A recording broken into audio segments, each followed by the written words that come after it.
देखो हम बात कर रहे हैं, सबसे पहला देखो बेसिक चीज है, ठीक है, ये बहुत जरूरी है। पहले आते हैं अंक। पहला क्या आता है? अंक। अगर हम इंग्लिश में बात करें इसको बोलते क्या है? कितने डिजिट होते हैं? अंक की अगर हम बात करें तो क्या है? अंक एक प्रतीक है गणित में। क्या है? गणित का एक प्रतीक है। सिर्फ 10 होते हैं अंक। कितने होते हैं? 10। और कौन से होते हैं? 0 1 2 3 0 से लेकर 9 तक 10 अंक होते हैं। ये गणित के क्या माने गए हैं? प्रतीक, क्योंकि इन्हीं प्रतीकों से ही मिलकर सारी बनेगा।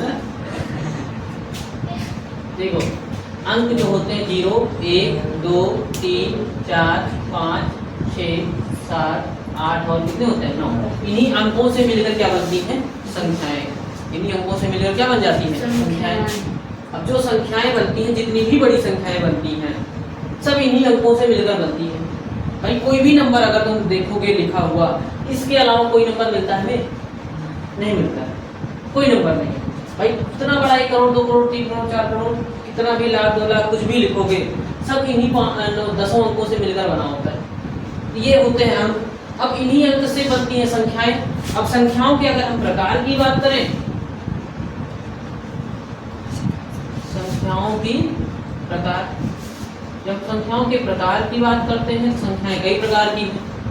संख्याएं कई, आप लोगों ने पढ़ा भी है, संख्याएं कई प्रकार की होती है। प्राकृतिक संख्या, पूर्ण संख्या, पूर्णांक, सम संख्या, विषम संख्या, अभाज्य संख्या, भाज्य संख्या, परिमेय संख्या, अपरिमेय संख्या और वास्तविक संख्या। ये जितनी भी संख्याओं के नाम लिया हमने, ये सब आपको 6 से पढ़ना शुरू होता है, 12 तक तो पढ़ना है, आगे भी पढ़ना, मतलब कि हर जगह ये आपको मिलेगा। इसके बारे में आपको जानकारी होना बहुत जरूरी है। सबसे पहले अगर हम बात करें संख्याओं में, सबसे पहली संख्या जो आती है, वैसे संख्याएं 2 प्रकार की होती है। फिर से बताएं, संख्याएं 2 प्रकार की होती हैं। एक होता है वास्तविक संख्या और एक होती है काल्पनिक संख्या। एक होती है वास्तविक संख्या और दूसरी क्या मानी जाती है? काल्पनिक संख्या। संख्याओं के और भी प्रकार हैं, लेकिन अभी जो हमें पढ़ना है, काल्पनिक संख्या में पढ़नी नहीं है। जैसे हमने बताया काल्पनिक संख्या, जैसे रूट के अंदर कोई संख्या माइनस में आ जाती है, कौन संख्या बन जाती है? काल्पनिक संख्या। काल्पनिक संख्या जिसकी केवल हम क्या करें? कल्पना करें, वो काल्पनिक संख्या है। और अगर वास्तविक संख्या की बात करें तो वास्तविक संख्या के अंतर्गत जितना अभी हमने बोला, प्राकृतिक संख्या से लेकर अपरिमेय संख्या तक, ये सब मिल जाएं, क्या बन जाती है? वास्तविक संख्या। और हम एक चीज ये भी बताते हैं कि वास्तविक संख्या दुनिया में जितनी भी संख्याएं हैं, सभी क्या होती है? वास्तविक संख्या। दुनिया में जितनी भी संख्याएं हैं, सभी क्या होती हैं? अब इन्हीं वास्तविक संख्याओं के कई पार्ट हैं, वो हम समझ लेते हैं। पहली संख्या की अगर हम बात करें, ध्यान समझना, समझ डिफिनीशन घर से देख लेना। पहली संख्या की अगर हम बात करें, पहली संख्या होती है प्राकृतिक संख्या। कौन सी होती है? प्राकृतिक संख्या। अब प्राकृतिक संख्या क्या है? ध्यान समझना। प्राकृतिक संख्याएं वे संख्याएं होती हैं जिनसे हम गणना करते हैं। डेफिनेशन सुनो, दिमाग में रखो, ठीक है ना? जिनसे हम केवल गिन सकें, वो होती है प्राकृतिक संख्याएं। जैसे अगर हम किसी चीज को गिनना प्रारंभ करें, यहाँ पूछे हम कितने लोग बैठे हैं, तो कहाँ शुरू करोगे गिनना? 1 से। हमने कहा 1 2 3 4 5 6 7, ये गिनना प्रारंभ कर रहे हैं, गिन रहे हैं ना, जिसको हम गिन सके। अच्छा एक चीज यहाँ ध्यान रखना, कभी हम 1.5 को नहीं गिन सकते, 2.5 को नहीं गिन सकते। हम ये नहीं कह सकते कि ये 2.5 है, ये 1.5 है, ये 3.5 है, 3.5 है, 3.2 है, कह सकते हैं? नहीं कह सकते। तो पॉइंट वाले नंबर नेचुरल नंबर में नहीं आते। तो प्राकृतिक संख्याएं वे संख्याएं होती हैं जिनसे केवल हम क्या कर सके? गणना कर सके, जिनसे हम गिन सके। इंग्लिश में counting numbers are natural number. Counting number का मतलब क्या है?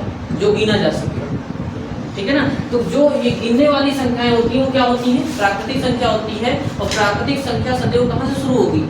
1 से, क्योंकि कभी भी हम 0 से नहीं गिन सकते किसी को। हमने कहा हम 0 हैं, कह सकते हैं? ऐसा नहीं कह सकते। हम 0 थोड़ी हैं, हम तो 1 है, हम अकेले हैं तो 1 है ना। तो 1 से शुरू होती है एक संख्या। 0 भी कभी भी प्राकृतिक संख्या नहीं होती है। तो प्राकृतिक संख्या की अगर हम बात करें तो प्राकृतिक संख्या कहाँ शुरू होती है? 1 से। कहाँ तक जाएगी? अनंत तक जाएगी, इनफाइनाइट अनंत तक जाएगी। और प्राकृतिक संख्या को लिखते कैसे हैं? प्राकृतिक संख्या की इंग्लिश नेचुरल नंबर होती है, वो n से हम इसको लिखते हैं। प्राकृतिक संख्या को किससे लिखते हैं? n से। कक्षा 12 में इसी को बोलते हैं प्राकृतिक संख्याओं का समुच्चय। n को क्या लिखते हैं? प्राकृतिक संख्याओं का समुच्चय। अगर कहीं लिखा मिल जाए x बिलोंग्स टू n, तो x किसमें बिलोंग करता है? प्राकृतिक संख्या में। मिलता है ना, अभी हमको क्वेश्चन में मिल रहा है ना, n से r, r से n, z से z। तो n कहाँ, n यहाँ पर क्या है? प्राकृतिक संख्या। तो इसको n से लिखा जाता है। कैसे लिखा जाता है? ऐसे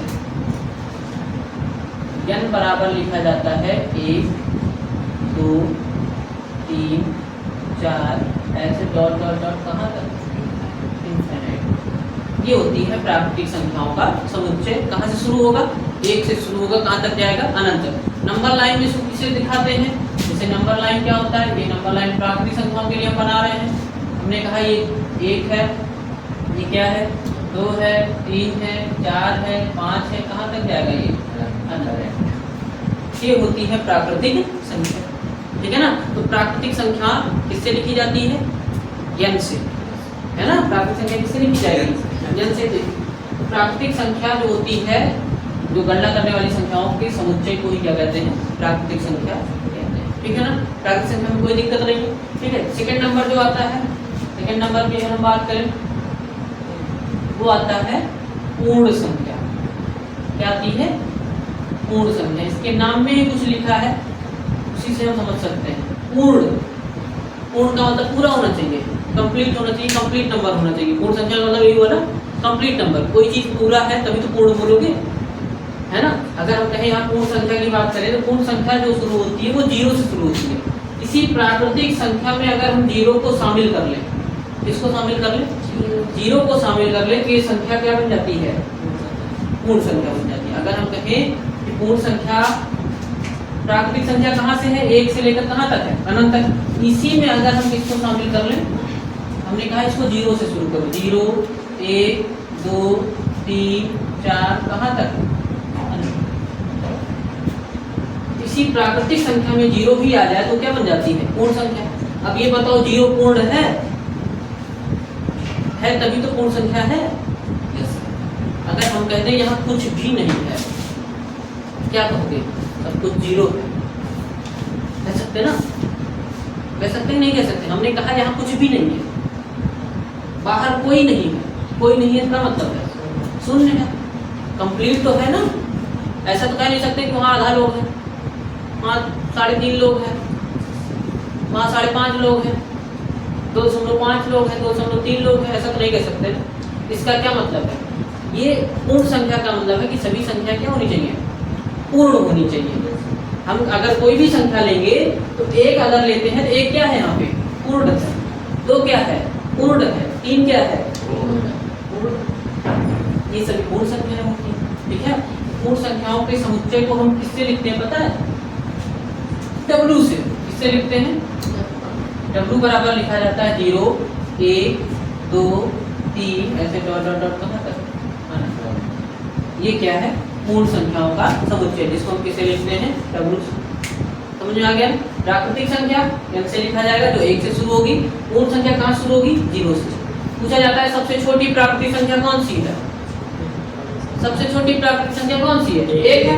और पूछा जाए सबसे छोटी पूर्ण संख्या कौन सी है? 0। माइनस वाली संख्याएं ना तो प्राकृतिक होती है ना ही पूर्ण। हमेशा याद रखना है कि माइनस वाले जितने भी नंबर हैं ना तो प्राकृतिक है ना ही पूर्ण है। ठीक है ना? पूर्ण संख्या 0 से शुरू होंगी अनंत तक, और नेचुरल नंबर कहाँ शुरू होगा? 1 से अनंत तक। अब बात करेंगे किसकी?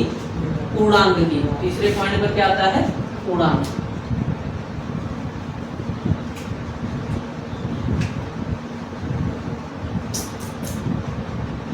पूर्णांक जिसको हम लिखते हैं इंटीजर। क्या लिखते हैं इंग्लिश में? क्या बोलते हैं इसको? इंटीजर। पूर्णांक क्या होता है? यहाँ भी देखो, अगर इसको इसका संधि विच्छेद आता है ना, सबको संधि विच्छेद अगर हम करें क्या दिखाई देगा? पूर्ण धन अंक। और पूर्ण धन अंक का क्या मतलब है? अंक जो भी लेंगे हम वो क्या होना चाहिए? पूरा होना चाहिए। यहाँ भी, लेकिन यहाँ पर एक चीज है, यहाँ पर जैसे पूर्ण संख्या में माइनस वाले नंबर नहीं थे, लेकिन पूर्णांक में क्या होते हैं? माइनस वाले भी नंबर आ जाते हैं। पूर्णांक में माइनस वाले भी नंबर आ जाते हैं। जैसे पूर्णांक को हम लिखते हैं ऐसे, जैसे हमने कहा ये बीच में लगा दिया हमने जीरो। जीरो के इधर जाते हैं तो किस में जाते हैं? पॉजिटिव, मतलब प्लस में। और इधर आते हैं किस में आते हैं? नेगेटिव। तो यहाँ पर जीरो के बाद इधर तो 1 था, 2 था, 3, 4, कहाँ तक जाएंगे? अनंत तक। इधर भी -1, -2, -3, इधर आएंगे कहाँ तक जाएंगे? माइनस अनंत। ये सभी नंबर ऋणात्मक संख्याएं, धनात्मक संख्याएं तथा जीरो, तीनों को शामिल कर लिया जाए तो संख्या कौन सी बन जाती है? पूर्णांक बन जाती है। और पूर्णांक संख्या को हम जेड से या आई से प्रदर्शित करते हैं। किससे? जेड से लिखते हैं या तो आई से, या आई से लिख देते हैं, जैसे आई फॉर इंटीजर, या इसको, इसका प्रतीक क्या बताया गया है? जेड। और इसके लिखने का तरीका क्या है? दो तरीके से लिख सकते हैं। जैसे ये लिखा गया है माइनस अनंत से प्लस अनंत, माइनस अनंत से लेकर कहाँ तक? प्लस 1 -1 0 फिर +1 2 ऐसे कहाँ तक? अनंत तक। या फिर इसी को ऐसे लिख सकते हैं, ध्यान देखना इधर लिखने का तरीका। पहले क्या आएगा? जीरो। पहले क्या आएगा? जीरो। अच्छा, जीरो की अगर हम बात कर ले, जीरो तो ना तो नेगेटिव है, ना तो ऋणात्मक है, और ना ही धनात्मक है। जीरो में ना तो ये धनात्मक है और ना ही क्या है? ऋणात्मक। क्योंकि जीरो से अगर हम धनात्मक जीरो है, अगर हमने कहा एक नंबर 5 है, 5 में जीरो घटाओ तो क्या कुछ मिलेगा? 5 ही रह जाएगा। 5 में अगर हम जीरो जोड़े तब भी क्या रह जाएगा? वो तो माइनस और प्लस का कोई फर्क पड़ा इससे? नहीं। इसलिए जीरो ना तो धनात्मक है और ना ही क्या है? ऋणात्मक। ठीक है, तो यहाँ पर हम कह सकते हैं कि जीरो में ना तो प्लस लगता है और ना ही माइनस लगता है। तो यहाँ पर इसको ऐसे लिखा जाता है, zero comma plus -1 plus -2 plus -3 dot dot dot plus minus अनंत। ये दो तरीके हैं इसके लिखने के, समझ गए? अब यहाँ पर देखो, इंटीजर के दो पार्ट होते हैं। इंटीजर के कितने भाग होते हैं? दो प्रकार हैं। एक धनात्मक भाग है और दूसरा ऋणात्मक। तो इधर वाले को हम बोलते क्या है? धनात्मक। क्या बोलते हैं? धनात्मक पूर्णांक। ठीक है, और इधर वाले को क्या बोल देते हैं? ऋणात्मक पूर्णांक। तो जीरो क्या है? जीरो ना तो धनात्मक ना ही ऋणात्मक। समझ में आया? ये पूर्णांक हो गया। तो तीन चीजें समझ में आ गई, प्राकृतिक संख्या, पूर्ण संख्या और पूर्णांक। और पूर्णांक में भी ये दिमाग में रखना है, पूर्णांक में भी हम पॉइंट वाले नंबर नहीं लेंगे, बटे वाले नंबर नहीं लेंगे। क्यों नहीं लेंगे? क्योंकि वो पूर्णांक चाहिए, उसको पूरा नंबर चाहिए। अगर हमने कहा लिखा है -2.3, क्या ये पूर्णांक है? नहीं है, क्योंकि पॉइंट में नंबर है। समझ रहे हो नहीं समझ रहे हो? अगर हमने कहा लिखा है 5.6, क्या ये पूर्णांक है? नहीं है, ये पूर्णांक नहीं है। क्योंकि क्या होना चाहिए था? पूरा। 2 लिख दें अगर, ये पूर्णांक है। 5 लिख दिया जाए, ये पूर्णांक है।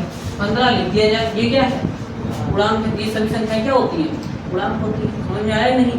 पूर्णांक तो समझ के रखे, प्राकृतिक संख्या, पूर्ण संख्या और पूर्णांक। इसके बाद अगर हम बात करें सम संख्या की, इसके बाद किसकी बात कर लें? सम संख्या। सम संख्या जानते हो किसे कहते हैं? तो पता ही होना चाहिए सम संख्या क्या होती है? जो 2 से पूरी क्या हो जाए? विभाजित हो जाए। अब यहाँ थोड़ी चीजें हम बता दे रहे हैं, वैसे ये सम संख्या तुमको पता होनी चाहिए। चौथा पॉइंट देख लो,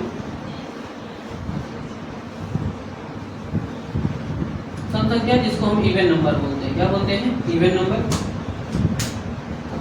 सम संख्या की अगर हम बात करें, सम संख्या जो होती है वो ऐसी संख्याएं होती हैं जो 2 से क्या होनी चाहिए? पूरी विभाजित हो जानी चाहिए। 2 से क्या होनी चाहिए? कट जानी चाहिए। जैसे 20 2 से कट जाएगा, 4 2 से कट जाएगा, 8 2 से कट जाएगा। ये तो पता ही ना, ये सभी क्या है? सम संख्या है। और सम संख्या पहचानने का तरीका क्या है? सम संख्या पहचानने का तरीका है, कोई भी संख्या है उसके अंत में का मतलब इकाई अंक। कौन सा अंक? इकाई अंक। इकाई अंक में अगर हमको मिल जाए 0 2 4 6 और 8, ये देख रहे हो डिजिट जो हमने लिखा है, कितने डिजिट हैं? 10। 10 में 5 डिजिट सम होते हैं और 5 डिजिट विषम होते हैं। 5 डिजिट क्या होते हैं? सम। 5 डिजिट क्या होते हैं? कौन कौन से सम है, कौन कौन से विषम? 0 2 4 0 2 4 6 8, ये तो सम है। जीरो सम माना जाता है। जीरो सम संख्या होती है। जीरो क्या होती है? सम संख्या। और क्योंकि जीरो दो से कट जाएगी ना, यस सर, 0 बटे 2 बराबर 0। जीरो। तो 1 3 5 7 9 विषम संख्या वही संख्या जो दो से ना कटे, जीरो दो से कट जा रही है, इसलिए जीरो क्या है? सम संख्या है। तो यहाँ सम संख्या के इकाई अंकों में क्या आना चाहिए? 0 2 4 6 8 अगर आ जाता है तो कौन सी संख्या कहलाती है? सम संख्या। समझ में आया सम संख्या किसे कहते हैं? तीसरा चौथा पॉइंट क्या आता है? विषम संख्या। ठीक है,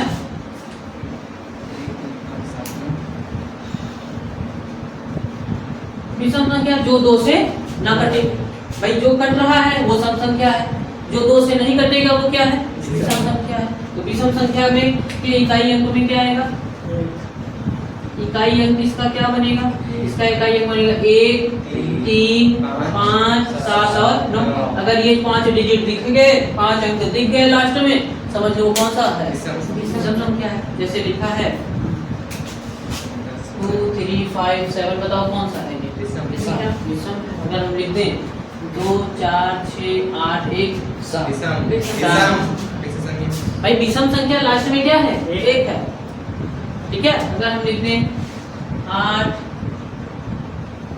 0 0 0 3 लास्ट डिजिट 3, मतलब कि अगर 1 आ जाए 3 आ जाए 5 आ जाए 7 आ जाए 9 आ जाए, ये सभी संख्या क्या कहलाएंगी? विषम संख्याएं। और जिसके अंत में 0 2 4 6 8 आ जाए वो संख्या क्या कहलाती है? यहाँ तक क्लियर हो गया? प्राकृतिक संख्या, पूर्ण संख्या, पूर्णांक, सम संख्या और विषम संख्या। इसको फटाफट नोट डाउन करो, फिर आगे हम लिखवाएं। ठीक है,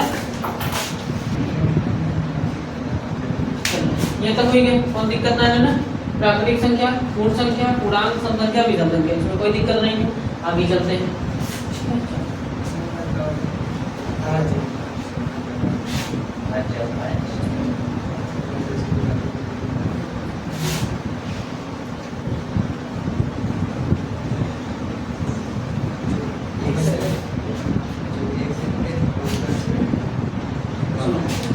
अब हम बात करेंगे अभाज्य संख्या।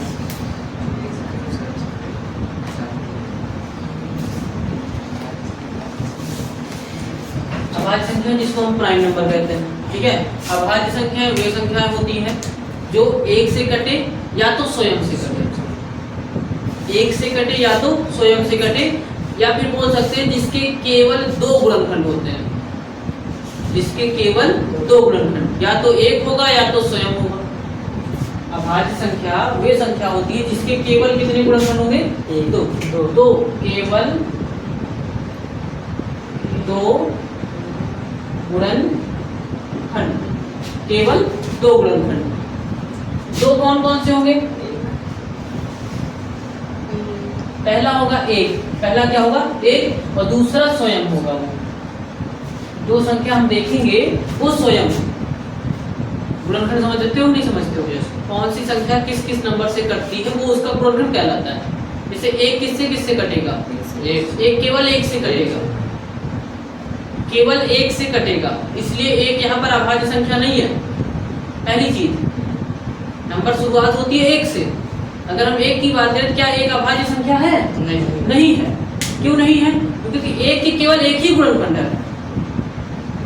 एक का केवल एक ही गुणनखंड है, इसलिए वो अभाज्य संख्या नहीं है। दूसरा नंबर कौन सा आता है? 2। अब 2 यहाँ पर अभाज्य संख्या है कि नहीं? है, क्योंकि 2 के कितने गुणनखंड है? अगर हम बात करें 2 के कितने गुणनखंड है? 2 एक से कटेगा, क्योंकि एक के पहाड़े में 2 आ जाएगा, और 2, या फिर 2 के पहाड़े में 2 आएगा, उसके अलावा किसी नंबर से कटेगा, इसलिए 2 यहाँ पर क्या है? अभाज्य संख्या है। उसके बाद क्या आता है? 3 क्या है? 3 भी अभाज्य है। क्यों? क्योंकि 3 भी किससे कटेगा? एक से और स्वयं से। 4 नहीं है। क्यों नहीं है? क्योंकि पता है 4 एक से भी कटेगा, 4 2 से भी कटेगा, और 4 से भी कट रहा है। तो इसके कितने गुणनखंड तुमको दिखाई देगा?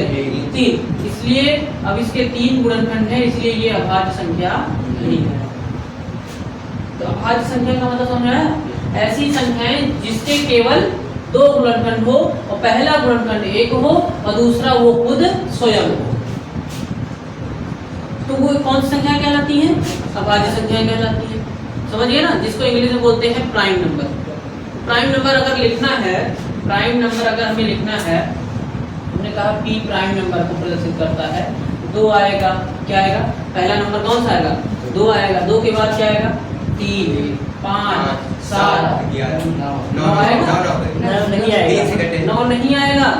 क्यों 9 क्यों नहीं आएगा, क्योंकि 9 के एक पहला गुणनखंड 3, फिर 9, 1 से भी कटेगा, ये 3 से भी कटेगा और 9 से भी कटेगा, इसलिए ये अभाज्य संख्या नहीं है। तो 1 3 2 3 5 7 क्या क्या है, 11 13 17 15 आएगा, 15 नहीं आएगा। क्यों, 3 से भी कट रहा है, 5 से भी कट रहा है, इसलिए इसके 2 से ज्यादा गुणनखंड हो रहे हैं, इसलिए ये अभाज्य संख्या नहीं है।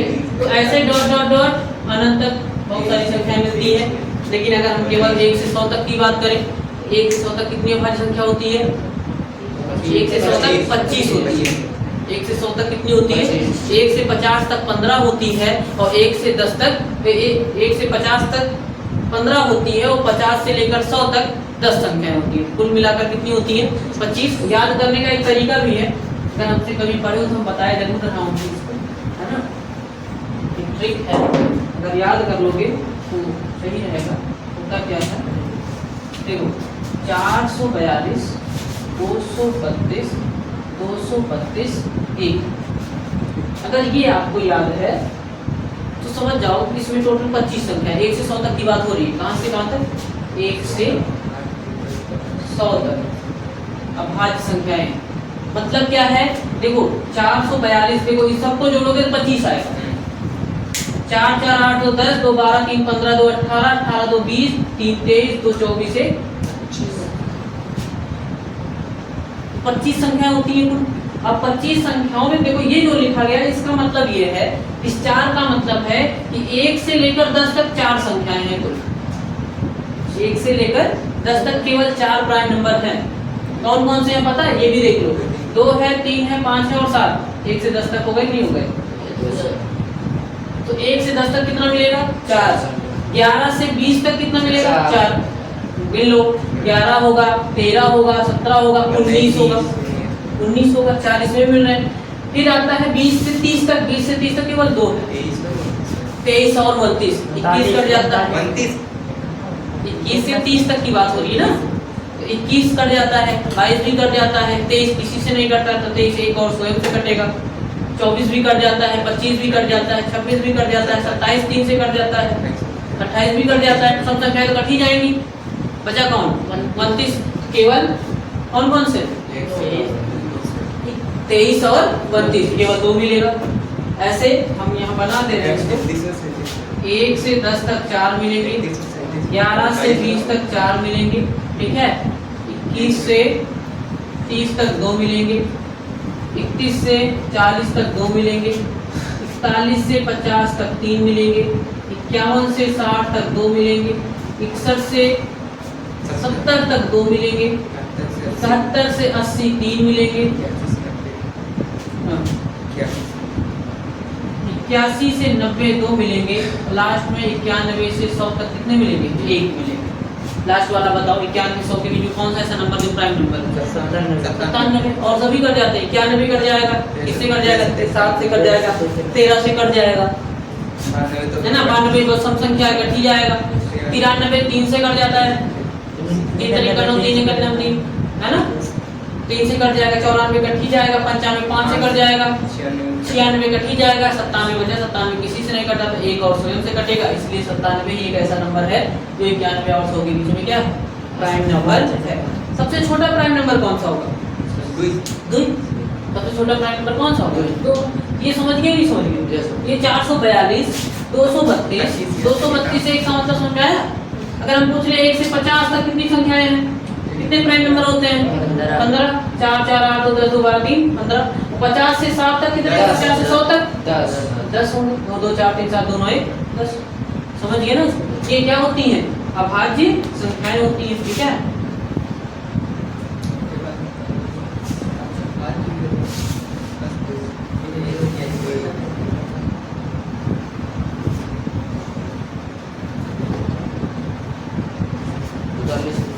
है ना, ये अभाज्य संख्या हो गई। इसी में भाज्य बता दे रहे हैं, भाज्य में कुछ नहीं है, अभाज्य का उल्टा क्या है, भाज्य संख्या ऐसी संख्या जो किसी न किसी से कट ही जाए, जिसके 2 से अधिक फैक्टर हो। किससे? 2 से अधिक फैक्टर। 2 से अधिक फैक्टर का मतलब 2 से अधिक, जैसे 4 है, 4 किससे किससे कट रहा था? 1 से, 2 से और 4 से, तीसरी कितने फैक्टर हो गए? इसलिए ये क्या है? भाज्य संख्या। इंग्लिश में कंपोजिट नंबर बोलते हैं, इसको प्राइम नंबर कहते हैं, इसको कंपोजिट नंबर कहते हैं। अभाज्य में सर 2 गुणनखंड होते हैं। अभाज्य में 2 गुणनखंड होते हैं और इसके 2 से अधिक गुणनखंड होंगे।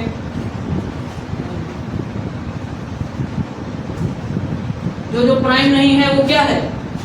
कंपोजिट है ना। लेकिन हाँ एक चीज और, एक बात करें एक की, एक तो प्राइम नंबर था कि नहीं था? एक प्राइम नंबर नहीं था। तो बताओ क्या एक भाज्य संख्या है, कंपोजिट नंबर है? एक भाज्य संख्या भी नहीं है, क्योंकि हमने कहा ना केवल 2 से कितने गुणनखंड होने चाहिए? 3। उसके केवल कितने गुणनखंड है? एक ही है, इसलिए अभाज्य संख्या भी, ये एक जो है भाज्य संख्या भी नहीं है। ना तो भाज्य है और ना ही अभाज्य। आगे बिठा लो, एक की अगर हम बात करें, एक ना तो अभाज्य है और ना ही भाज्य है। और सभी संख्याएं हैं सर जी, लेकिन भाज्य और अभाज्य की बात कर रहे हैं ना। एक विषम तो है ही है। कैसे? 1 2 से कटेगा तब विषम ना हो ना। अच्छा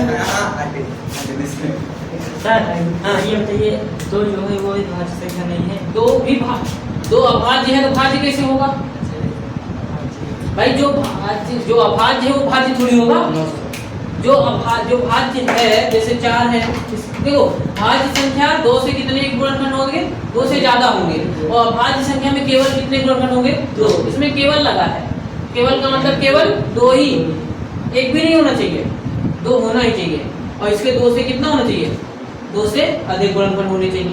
ठीक है, ये भाज्य और क्या है? अभाज्य संख्या। ठीक है, इसको थोड़ा सा नोट डाउन करो, फिर आगे चलते हैं। ठीक है, स्टार्ट कर लो। जो भी नंबर लिखे गए हैं 4 4 2 2 3 2 2 3 2 1, ये सभी क्या हैं? अभाज्य संख्याओं की संख्या है। मतलब 1 से 10 तक 4 अभाज्य संख्या आएगी, 11 से 20 तक 4 अभाज्य संख्या आएगी। और ये नहीं समझिए, ये संख्या है ना कि अभाज्य संख्या है। ठीक है,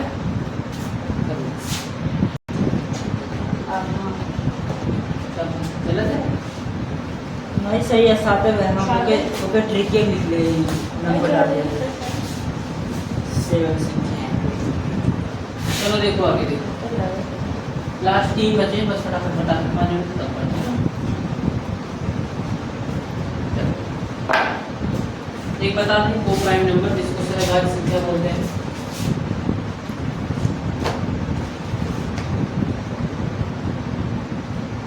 सहभाज्य संख्या क्या होती है? ऐसी 2 संख्याएं, इसमें 2 संख्या लेनी पड़ती है। ठीक है, युग्म बनाने पड़ते हैं। ऐसी 2 संख्याएं जिनका HCF मतलब मासा कितना आए? 1 आए। जिनका मासा 1 आए वो संख्याएं क्या बन जाती है? सहभाज्य। जैसे हमने कहा 2, 3, 1, 5, 5, 8 ले लो। 5, 8, 5 और 8 का ऐसा क्या आएगा? मासा क्या आएगा? 1 ही तो आएगा, क्योंकि कॉमन होता है तभी तो लासा लेते हैं, तब वो कॉमन होता है। कॉमन है नहीं, जिसका मतलब कॉमन क्या है? 1 है। यहाँ अगर हम कहें 3 और 7, 8 और 9, 10 और 11, ये सभी क्या है? सहभाज्य संख्या। ऐसी 2 संख्याएं जिनका मासा क्या निकल के आएगा? मासा। यहाँ लिख दे रहे हैं HCF कितना आएगा? HCF बराबर 1। अगर HCF 1 है तो कौन सी संख्या है? सहभाज्य संख्या। ठीक है ना। इसके आगे चलते हैं। अगली हेडिंग आती है सहभाज्य संख्या के बाद परिमेय संख्या। कौन सी संख्या? परिमेय संख्या, जिसको हम रेशनल नंबर बोलते हैं। इंपॉर्टेंट है, 9-10 में पढ़ते ही। ठीक है, परिमेय संख्या। परिमेय संख्याएं कौन संख्या होती है? वे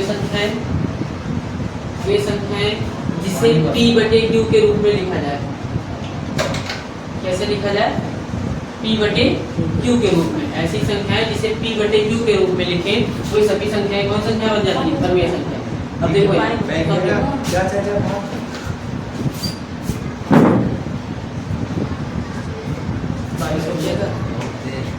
आनंद परिमेय संख्या है ना, रेशनल नंबर बोलते हैं इसको। परिमेय संख्याएं वे संख्याएं होती हैं जिसे किस रूप में लिखा जाए, p बटे q के रूप में। मतलब कि परिमेय संख्याओं को अगर हम p बटे q के फॉर्म में लिख दें, p बटे q के रूप में लिख दें, तो वो संख्या कौन सी संख्या बन जाती है, परिमेय संख्या। लेकिन यहाँ कंडीशन क्या है, कंडीशन ये है कि p और q, यहाँ कंडीशन है जहाँ p और q दोनों ही क्या होने चाहिए, पूर्णांक होने चाहिए। क्या होने चाहिए, पूर्णांक।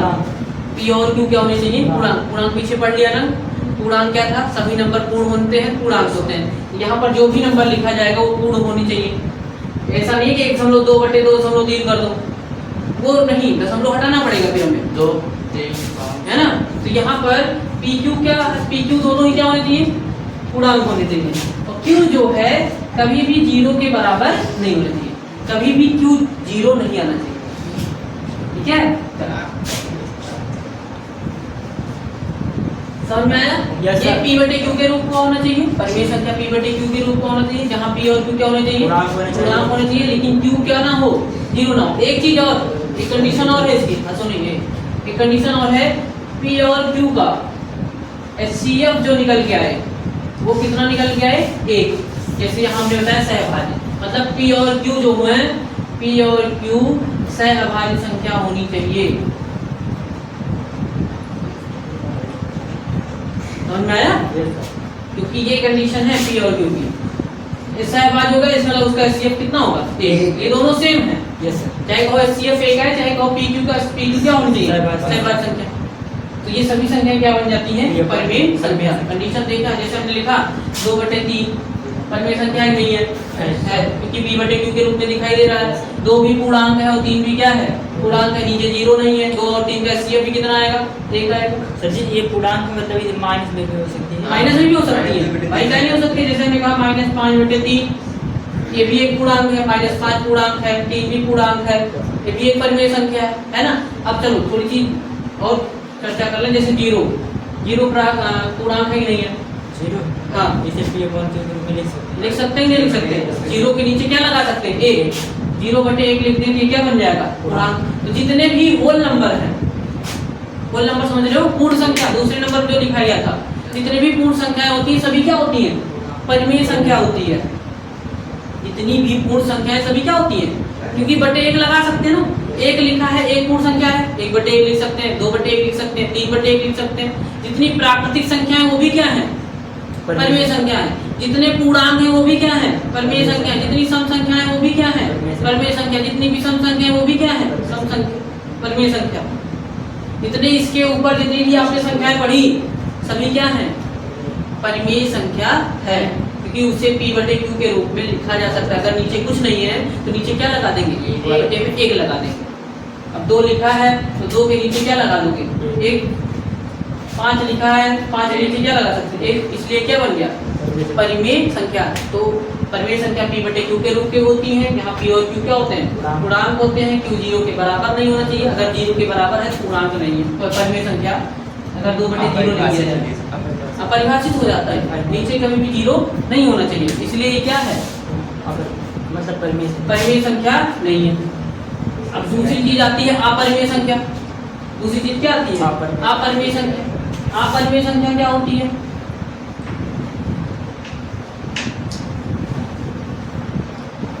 अपरिमेय संख्याएं वे संख्याएं होती हैं जो p बटे q के रूप में नहीं लिखी जाती।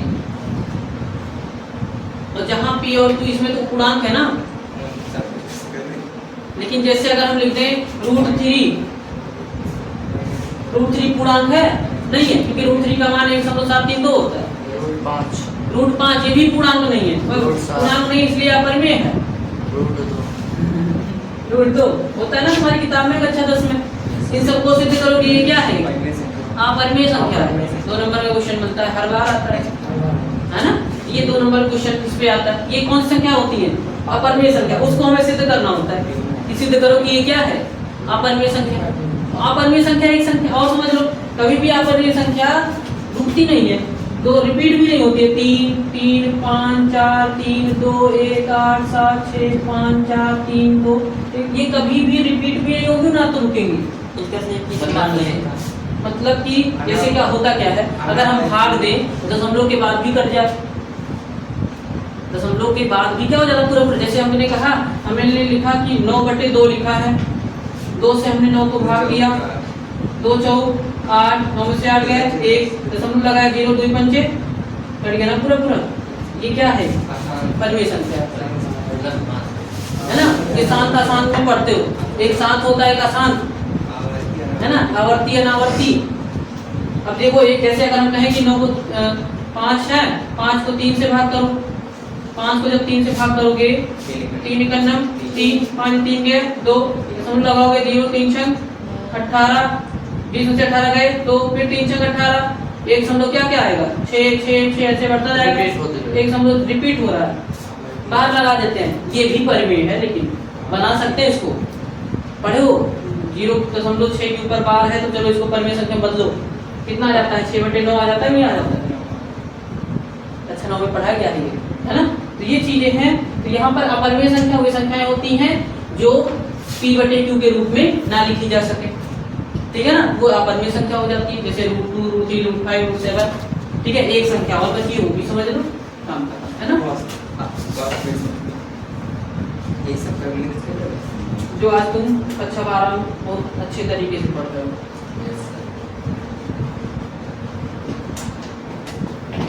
वास्तविक संख्या, दुनिया में जितनी भी संख्या, फिर से हम कहें दुनिया में जितनी भी संख्याएं हैं सभी क्या हैं? वास्तविक संख्या हैं। जितनी अभी तक हमने पढ़ी सब वास्तविक संख्या है, सब वास्तविक संख्या के अंतर्गत आती है, ठीक है ना। तो वास्तविक संख्या वे सभी संख्याएं हैं जो परिमेय है, अपरिमेय है, पूर्ण है, पूर्णांक है, प्राकृतिक है, सम है, विषम है, जो भी संख्या आपने पढ़ी वो सब किस में आ जाती हैं? वास्तविक संख्या में आ जाती है, जिसको रियल नंबर कहते हैं। और रियल नंबर को हम किससे लिखते हैं? r से रिप्रेजेंट करते हैं, किससे? r से। और r भी माइनस अनंत से शुरू होता है, कहाँ तक जाता है? प्लस अनंत तक।